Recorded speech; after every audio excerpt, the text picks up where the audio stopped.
আপনি যদি দোয়ার মধ্যে বলেন ইয়া রহমান, সবাই বলেন ইয়া রহমান, ইয়া রহিম, ইয়া হাইয়্যু, ইয়া কাইয়্যুম, আল্লাহর চমৎকার নামগুলো ধরে ধরে যদি আল্লাহর কাছে ফরিয়াদ করেন, আল্লাহর নামগুলো ডাকেন, আপনার দোয়া মুহূর্তেই কবুল করবে কে? বিষ্ণু ঈসা ইসলাম এভাবে আল্লাহর নামগুলো ধরে ধরে জিকির করতেন, আল্লাহর নাম জপতেন। তিনি বলতেন আসআলুকা বিকুল্লি ইসমিন হুয়া লাক, আল্লাহ তোমার যত নাম আছে সব নামের ওসিলায় তোমার কাছে ফরিয়াদ করি, সব নামের ওসিলায়। আনসালতাহু ফি কিতাবিক, যে নাম তুমি তোমার কিতাবে নাজিল করেছো। আও আল্লামতাহু আহাদাম মিন খালকিক, অথবা তোমার কোন সৃষ্টিকে তোমার নাম তুমি জানিয়েছো। আও ইস্তাসারতা বিহি ফি ইলমিল গায়বি ইনদাক, অথবা গায়েবের জ্ঞানে তুমি তোমার নিজের জন্য ওই নামগুলো সংরক্ষিত রেখে দিয়েছো। সব নামের ওসিলায় তোমার কাছে চাই। সুবহানাল্লাহ পড়েন।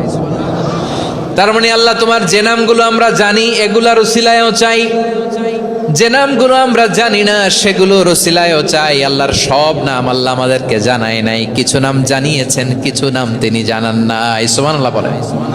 আল্লাহ তাআলা তার কিছু নাম কোরআনে উল্লেখ করেছেন, কিছু নাম স্পেশাল কিছু নবীদেরকে জানিয়েছেন, আর কাউকে জানান নাই। কিছু নাম তিনি কিয়ামতের দিন আমাদের সামনে প্রকাশ করবেন যে এইটাও আমার একটা নাম, এটা তোমরা কেউ জানতা না। সুবহানাল্লাহ, সারপ্রাইজ হিসেবে আল্লাহ তাআলা রেখে দিয়েছেন, কেউ জানে না।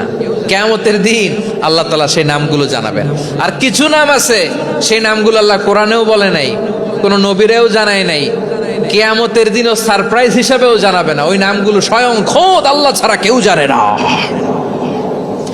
এজন্য বিশ্বনবী দোয়ার সময় বলতেন, আল্লাহ তোমার যে নামগুলো জানি, যে নামগুলো জানি না, সব নামের বরকতে তোমার দরবারে চাই, সব নামের ওসিলায় তোমার কাছে ফরিয়াদ করি। সুবহানাল্লাহ বলেন। তাহলে সূরা হাশরের মধ্যে আমরা আল্লাহর মোট কয়টা নাম পাবো দেখি, মনে আছে কিনা? হ্যাঁ, কয়টা? আওয়াজ করে বলেন কয়টা? মাশাআল্লাহ। এই 14টা শোনার আগ্রহ আছে? এই দু একজন যে ওঠা বসা করতেছেন, এই ডাস্টে তো ডাস্ট অ্যালার্জি হয়ে যাবে, ধুলাবালিতে।